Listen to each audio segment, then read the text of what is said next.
Galaskai rindu orang tua usai lihat teman diantar ayah ke sekolah. Galaskai tiba-tiba rindu orang tua setelah keponakan Fuji melihat teman diantar ayah ke sekolah. Galaskai juga ingin merasakan hal sama seperti teman-temannya.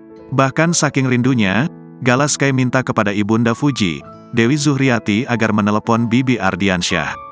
Sikap Galaskai ini membuat neneknya, Dewi Zuhriati, kebingungan.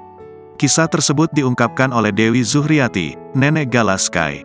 Menurut penuturan Dewi, Galas sempat memintanya untuk menelepon sang ayah, Bibi Ardiansyah. Dewi pun mencoba untuk mengobati kerinduan Galaskai akan orang tuanya dengan melihat foto Bibi dan Vanessa. Akan tetapi, Galaskai tetap ingin menelepon orang tuanya.